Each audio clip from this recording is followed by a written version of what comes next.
It was a Tuesday night when the ground beneath my life quietly cracked open, and I didn't even realize it until it was far too late. I was slicing into a pan of reheated chicken pot pie, something simple I'd thrown together after work, while Thomas sat across from me, scrolling through his phone, not saying much. Liam was upstairs in his room, probably watching basketball highlights on YouTube, the faint bounce of his ball still echoing in the garage. We hadn't been arguing. We hadn't even been talking. That's why when he set his fork down, cleared his throat, and said, "I think it's time for a DNA test," my first instinct was to laugh. Except he didn't. He just looked at me, flat, unreadable, and went back to cutting his food, like he'd asked me to pick up milk on the way home, not drop a bomb on 15 years of marriage. I blinked. "I'm sorry, what did you just say?" He didn't look up. A DNA test. For Liam. I put my fork down too. "Is this some kind of joke, Thomas?" "No. I've had my doubts for a while. I think it's time we just know." I sat frozen, staring at the man I had built a whole life with. The man who'd cut the umbilical cord in that hospital room. The man who'd once cradled Liam in his arms, like the boy was his whole world. And now he was talking like Liam was some math equation he needed to solve. "What doubts?" I asked. My voice was low even, but I could feel something tearing just under the surface. "It doesn't matter. The results will speak for themselves." That night I couldn't sleep. I lay beside him in bed, eyes fixed on the ceiling fan as it spun in slow, hypnotic circles, wondering how long he had been thinking this, wondering if this was really about Liam, or if it was about something else entirely. The silence between us wasn't just cold. It was clinical, like we were two strangers sharing a hospital room, waiting for different outcomes. I didn't tell anyone. Not my sister, not my best friend Monica, not even Liam's pediatrician, who'd known him since he was 2 and once called him the most emotionally attuned kid I've ever met. I held it all in. I didn't cry. I didn't scream. I just counted the fan blades again and again, while my husband slept beside me as if he hadn't just dropped a grenade into our lives. 2 days later, we were at the clinic. The technician was sweet, maybe too sweet, like she could already tell something wasn't right. Liam didn't know what was happening. Thomas had told him it was just a family health panel, whatever that meant.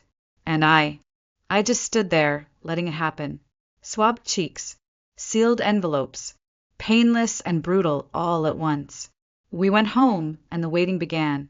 Every hour felt like wet wool draped over my shoulders. Heavy, itchy, impossible to ignore. And Thomas, he barely spoke. Left early. Came home late. Ate dinner in silence. Not even a good night, Elaine. Just nothing. I started to feel invisible, but I also started to pay attention to how quickly he shut his laptop when I entered the room, to how he locked his phone now when he used to leave it charging on the kitchen counter.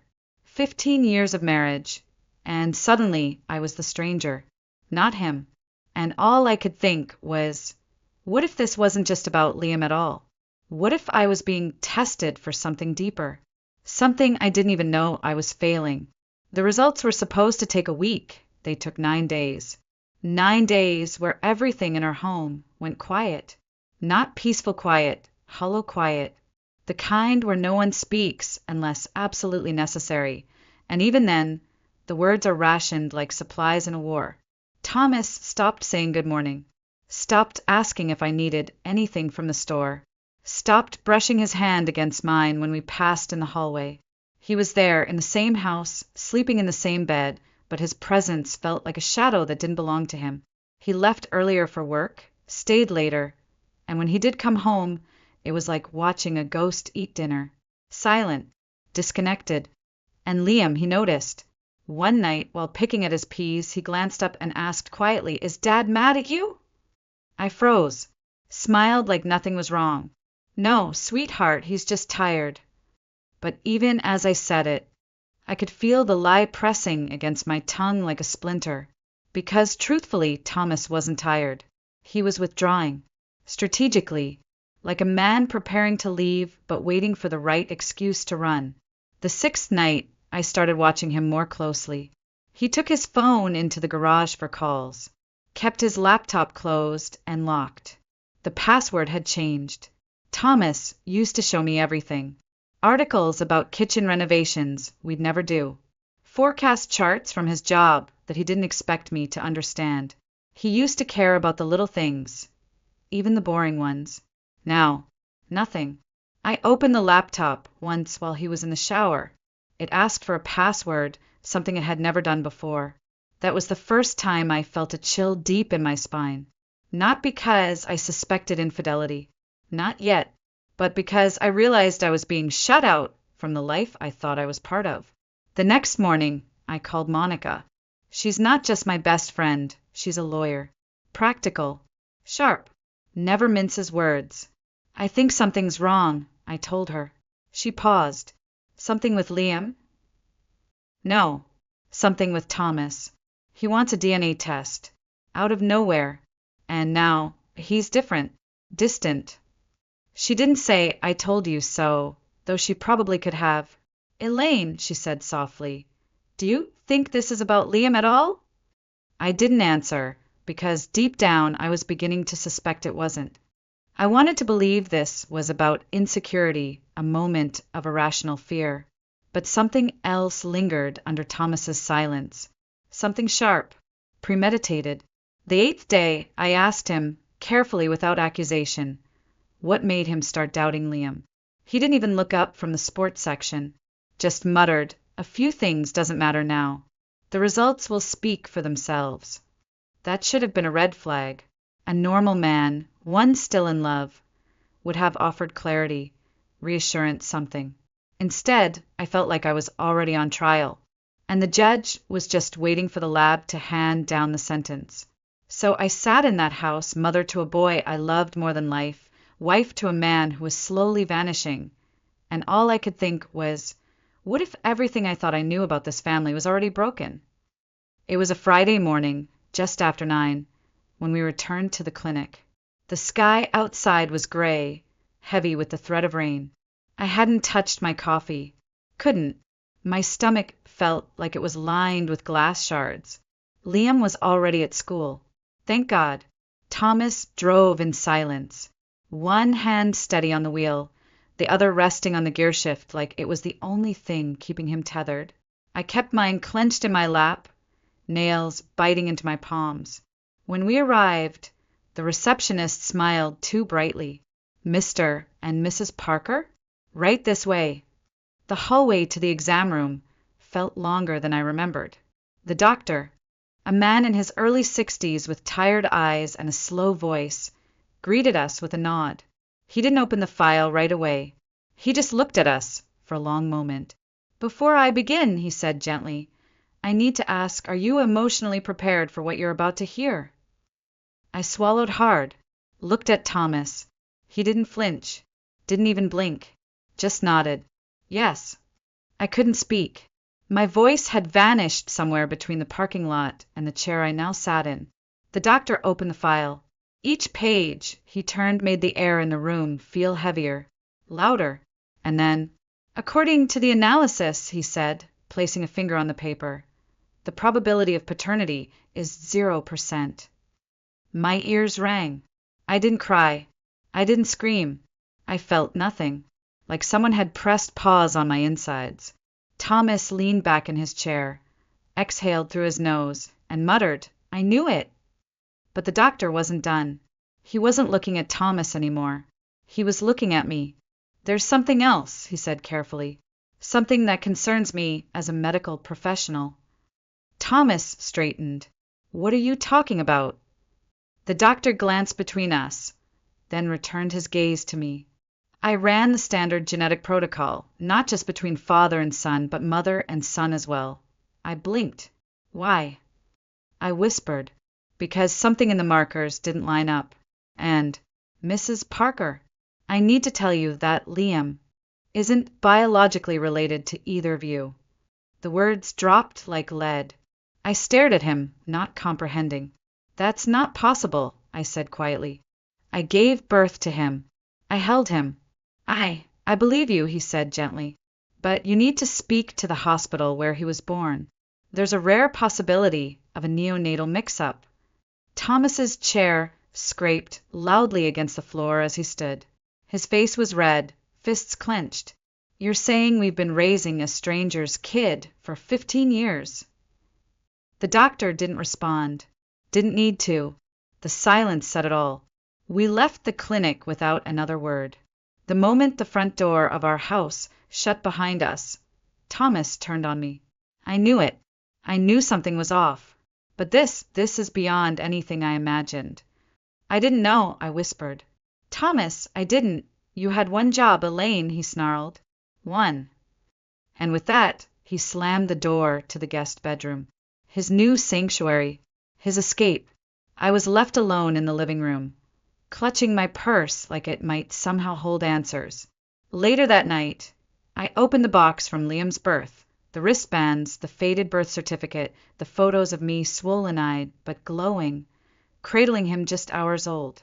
I knew that boy was mine. I didn't care what the paper said. But now, I had no idea how to prove it. The next morning, I sat at the kitchen table staring at a cup of cold coffee, not drinking it, just watching the steam long gone.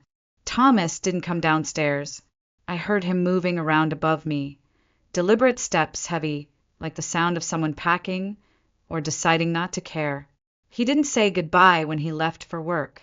No door slam, no note, just silence.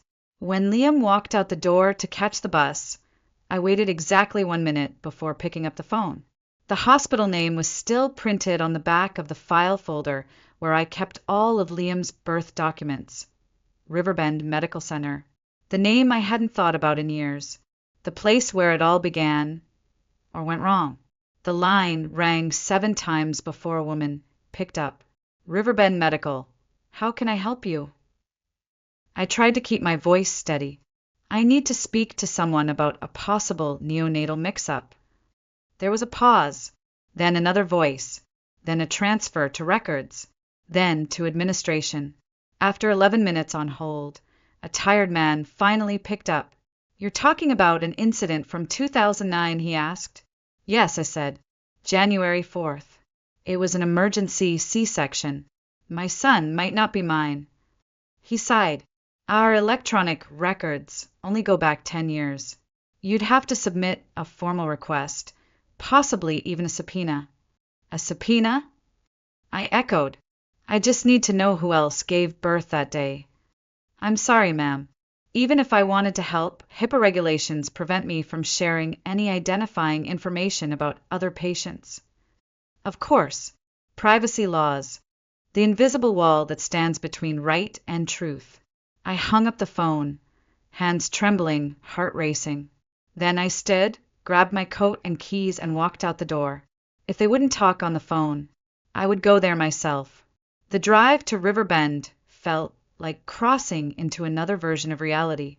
The town had changed. The signage was new, but the parking lot was exactly the same.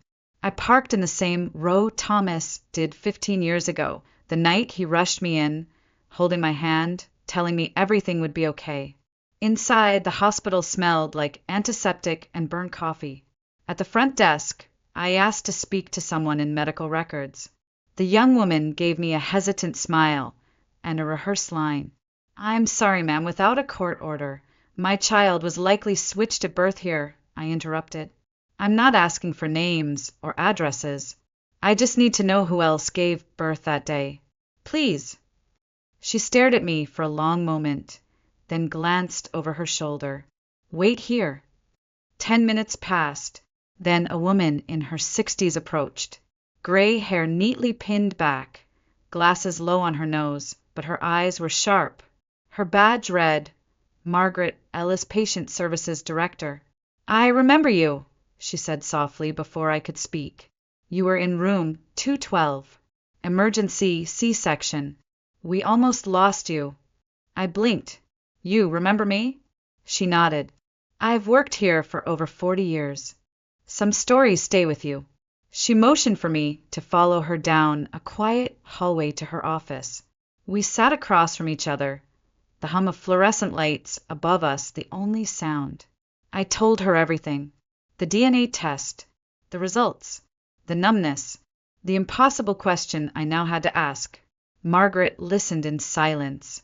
Then she opened a locked cabinet and pulled out a slim binder, one with handwritten entries. We were in the middle of transitioning to digital records back then, she explained. Some things still exist in paper form. Her finger slid slowly down the columns. There were 4 births that day. 1 girl, 3 boys. You were the only C-section. My pulse quickened. Is it possible someone made a mistake? She exhaled, the sound slow and tired. That week was chaos. 2 nurses out sick. The maternity floor was understaffed. I won't lie to you. Yes, it's possible. She closed the binder, then looked me square in the eye. But proving it, you'll need legal help. And fast. If there was a switch, it may have gone unnoticed for 15 years. But someone else out there might be asking the same question soon. I didn't go home after that. I couldn't. I sat in my car in the parking lot, hands wrapped around the steering wheel like I was bracing for impact. The winter sun dipped below the roof of the old maternity wing. Shadows stretched across the lot like cracks forming in everything I thought was solid. A child not mine, but mine in every way that mattered. I gave birth, or thought I did. I raised him, sang him to sleep, bandaged scraped knees, stayed up through fevers and school dances and heartbreaks over goldfish. What does blood matter when your soul is already stitched to someone? Still, I had to know, and to know I needed a lawyer. I called Monica first.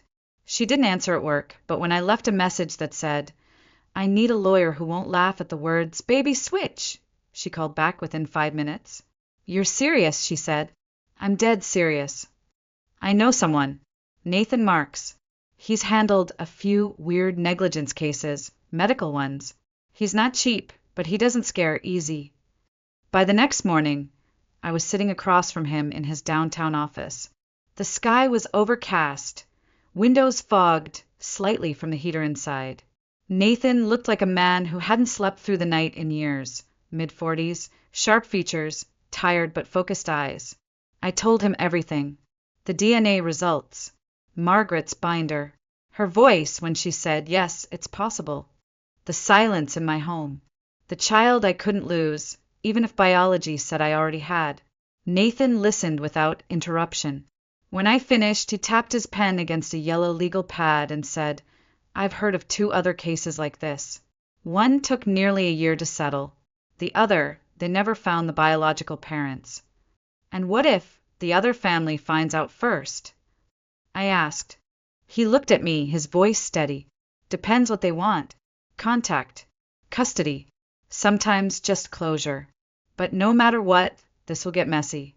Emotionally, legally, especially for your son." I nodded. I hadn't told Liam anything yet. Every time I looked at him, my throat locked up. How do you explain to a child that everything he believes about himself might not be true? That night, I sat on my bed with a box of old photos. I'd been trying not to cry for days, but my eyes burned anyway. And then I saw it, a picture from the hospital.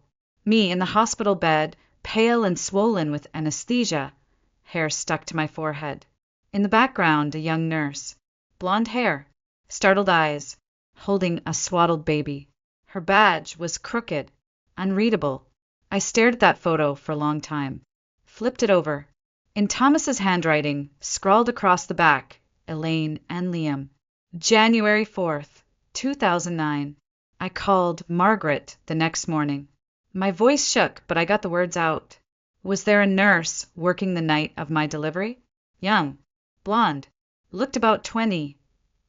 There was a long pause on the other end. "Yes," Margaret said softly. "That was Mara Penbrook. She was new, first month on the floor. What happened to her?" "She quit. 2 weeks later. No notice." Mara Penbrook, the only real name I had. It took Nathan's private investigator 4 days to find her. Not much to go on. No LinkedIn, no nursing license renewals, no wedding announcements. She'd disappeared from the medical world entirely, but she hadn't vanished. She was living under a new last name, Mara Jennings, in a town 2 hours north, working part-time at a flower shop wedged between a diner and a bait-and-tackle store. I didn't wait. The drive wound through empty country roads and cold pine forests. The snow on the shoulder had crusted into gray ridges. My mind spun in endless loops, rehearsing conversations I had no idea how to start. Hi, I think you might have handed me the wrong baby 15 years ago. No. Hello. You probably don't remember me, but I've remembered you every day since my world cracked open. Closer, but still no good. The bell over the flower shop door jingled when I stepped inside. The scent of eucalyptus and lilies wrapped around me. Behind the counter, trimming a bouquet, was a woman in her mid-30s. Blonde hair tied back, slim build, same eyes as in the photo. She looked up. Her hands stopped moving. "Can I help you?" she asked. I swallowed. "Mara." She froze. "I'm sorry, do I?" "I'm Elaine Parker," I said softly. "I gave birth at Riverbend Medical. January 4th, 2009. You were there." Her smile dropped. Recognition flickered. Then panic. I don't remember. Please," I whispered. "I don't want to ruin your life. I just want to understand." She didn't tell me to leave. That was something. She walked me to the back room, past buckets of carnations and baby's breath, and motioned for me to sit on an overturned crate. "I was 21, she said finally. "It was my second week. That night was chaos. 2 women in labor, 1 natural, 1 emergency. I was overwhelmed. Someone rushed me. I thought I had it right. I really did." I said nothing. Let the silence speak. She blinked back tears.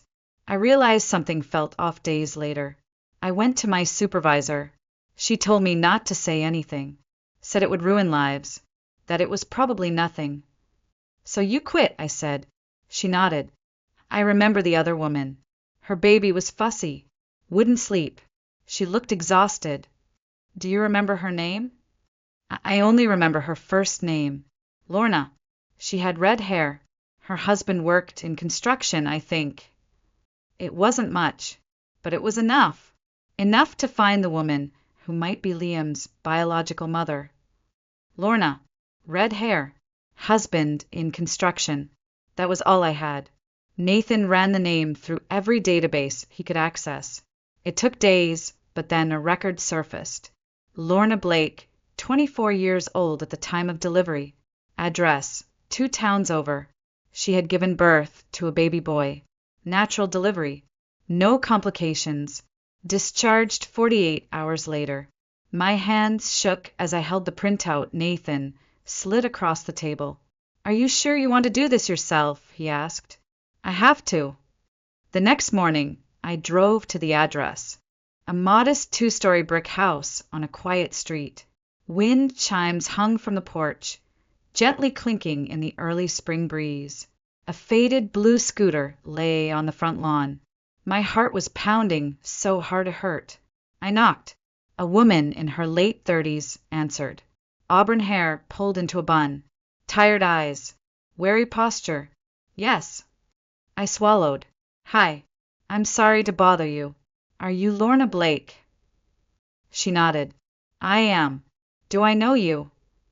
"No. But I believe we may have given birth at the same hospital. On the same day. January 4th, 2009. Riverbend Medical." Her face stiffened. "I know this is going to sound insane," I continued, "but I recently discovered that the boy I've raised for 15 years might not be my biological son, and that he may not be my husband's either." She stared at me. I pressed forward, gently. "There's a chance a mistake might have happened at the hospital." A nurse came forward. There were inconsistencies. Lorna leaned against the doorframe like her knees might buckle.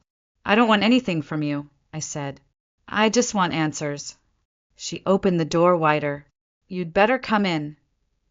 The living room smelled like cinnamon and soap. On the couch, a teenage boy sat with earbuds in. He glanced up, saw me, then went back to his phone. His hair was dark, almost black, and he had the same narrow jaw as Liam, the same way of tilting his head when he was confused. "That's Jacob," she said. 15. Moody. Won't eat anything that isn't beige. My throat closed. "I've always wondered," she said softly, lowering herself onto the edge of the armchair. Jacob's blood type didn't match mine or Ray's. His pediatrician said it was possible, but there were other things. He never looked like anyone in our family. She looked away. "I never told Ray. He doesn't handle uncertainty well." I sat beside her. "I believe Jacob may be my biological son." Her eyes filled. "And my son?" "His name is Liam. He's smart, kind. He plays basketball. He loves snow, hates broccoli, and he's my whole world." She didn't speak for a long time. Then she whispered, "I had postpartum depression. Bad. I couldn't bond with Jacob for months. I always thought it was me, that I was broken, but maybe I felt deep down." I reached out but didn't touch her. "Would you," I asked gently, "be open to a DNA test? Just to confirm." She nodded slowly. "Yes, we should know." Later that night, I sat on the porch, watching Liam shoot hoops in the driveway. I honestly tried to imagine Jacob in his place, and I couldn't. I didn't want to. Liam was mine, blood or not. But I knew what was coming. 3 days later, Nathan called. His voice was low, measured. "Elaine, the results are in. Jacob is your biological son, and Liam is Lorna's." I didn't say anything. I couldn't. I sank to the floor of my kitchen and cried until I had no breath left. Not for the science, not for the proof, but for the reality that 15 years of motherhood had been built on someone else's irreversible mistake. The next morning, I still hadn't told Liam. Every time I looked at him, I saw the child I'd sung to sleep, bandaged through falls, cheered from the bleachers. How could I look into those eyes and say, "You were never really mine," and worse, that your father knew, and left? I didn't sleep the night after the results came. I lay in bed, staring at the ceiling, running through every possible version of the conversation I needed to have with Liam, and none of them made sense. None of them ended with his face unbroken, with his voice calm, with his trust intact. The next morning, I checked Thomas's credit card activity. There were 3 charges, one at a motel on the edge of town, one at a restaurant I didn't recognize, and the third a flower shop. He wasn't alone. I stared at the screen until the numbers blurred, until the part of me that still wanted to scream went silent. I didn't call him, didn't beg for explanation. He had made his choice. Later that afternoon, I got a text from Lorna. "Jacob's asking questions. I haven't told him yet. Maybe we should meet." We arranged to meet on Saturday, neutral ground, a public park near the edge of town, somewhere quiet, open where no one could overhear if things got too hard to hold inside. I told Liam we were meeting someone important, that I needed him to come with me. He didn't ask questions. He just pulled on his hoodie, stuffed his hands deep into the pockets, and followed me to the car. The sky was the color of damp concrete. The air had a bite to it. When we arrived, Lorna and Jacob were already there. Jacob looked taller than I remembered. His posture was guarded. He didn't make eye contact at first, but when he saw us walking toward them, his head tilted slightly, exactly the way Liam's did when he was trying to read a room. They stood, facing each other. 2 boys born on the same night. Swapped, raised, loved, and now returned to a truth neither of them had chosen. Liam turned to me, brows pulled tight. "Mom, what's going on?" I looked into his eyes and my heart cracked open. Lorna's voice was thin but steady. "Jacob, this is Elaine. She's your biological mother." The words dropped into the cold spring air like a stone. Liam's gaze whipped back to me. "What?" I dropped to one knee, reached for his hand, but he pulled away. Sweetheart, I whispered. There was a mistake. At the hospital. The day you were born. They gave me the wrong baby. I didn't know. I didn't, his voice broke. So I'm not yours. My chest caved. You are. Just. Not by blood. He stepped back. His face twisted, a war behind his eyes. Does Dad know? I nodded. That's why he left. Liam looked over at Jacob. So, you're me? Jacob didn't speak. He looked just as lost. The silence between them stretched and warped, and I felt it. Years of identity cracking beneath their feet. No one said another word. Liam turned away first. The ride home was silent. No music, no questions, just the steady hum of tires over pavement and the ache building behind my ribs. That night, he didn't come down for dinner. I left a plate outside his door. He didn't touch it. The next day, the same. On the third night, I found him sitting on the front porch after dark. Hoodie up, knees pulled to his chest, staring at nothing. I sat beside him, slow and quiet. Hey, said. He didn't look at me, just kept his eyes on the empty street. Am I going to have to go live with that woman? My heart split again. No, I said, voice cracking. No, sweetheart. No one is taking you from me. But she's my real mom. I'm your real mom, I whispered. Maybe not by blood, but in every other way that counts. He wiped his nose on his sleeve. I don't know who I am anymore. I placed a hand on his back. This time he didn't pull away. Neither do I said, but maybe we can figure it out together. The next morning, I sat across from Nathan in his office as he drafted the official notice to Riverbend Medical. The letter was sharp, clear, unapologetic. We know, and we're not staying quiet. They'll stall, Nathan warned. They always do.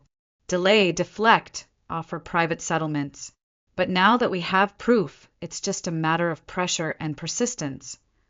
I nodded. We go all the way. I asked him if we should involve Lorna. I didn't want to drag her into a legal battle she didn't want. Nathan hesitated. She may not want what you want, he said. I'm not trying to take Jacob from her, I replied. I just want to know him. That's all. That afternoon, Lorna called. Jacob wants to meet you, she said quietly. Properly. He has questions. Despite everything, I smiled. I'd like that. Greg never came home. He never called. Never even texted to ask about Liam. The next thing I received from him was a letter from his lawyer, filing for divorce. No apology. No explanation. Just paperwork. And strangely, I was okay. For the first time in years, I wasn't walking on eggshells in my own home. I wasn't bracing for cold silence or half-spoken resentment. I was still grieving, but I wasn't shrinking. That Wednesday, Jacob came to the house. He didn't say much at first. Just stood in the hallway, hands stuffed deep in his jacket pockets, eyes flicking to every photo on the wall like he was afraid to touch anything with his gaze. Would you like something to drink? I asked. He shook his head. Then, softly, I just want to see where I would have grown up. I showed him the family room, the backyard, the fence post where I'd marked Liam's height every birthday with a black Sharpie. He paused in front of a photo, me holding Liam, sunburned and smiling, at a 4th of July parade. That could have been me, he whispered. I swallowed hard. It still can be in some way. We sat for over an hour, talking slowly, carefully, about school, about music, about nothing at all. Just easing into the weight of being known. When he left, he hugged me. Stiff, awkward, but real. Later that week, Lorna called again. Liam asked if he could come over for dinner. I blinked. What did you say? I said yes. Of course I said yes. We agreed, no pressure, no pushing, just a meal, one step at a time. The next day, a letter arrived from Riverbend Medical, carefully worded, corporate, cold. They didn't admit fault, but buried deep in the phrasing was an offer, confidential mediation, an early sign that they knew they couldn't bury this forever. Nathan looked at me, serious. We can push this, but it won't be quick. If you want justice, real justice, we go public. We go loud. I looked out the window, then back at him. We go loud. That evening, I sat on the porch as the sun dropped behind the rooftops. In the driveway, two boys shot hoops, one laughing, one focused. Not brothers, not strangers, just two lives slowly circling each other, trying to make sense of what they'd been given. I lost a marriage. I lost the version of motherhood I thought was written in stone. But I didn't lose Liam. And I didn't lose the will to fight for the truth. Some mistakes can't be undone, but they can be faced. And sometimes, just sometimes, they can be healed.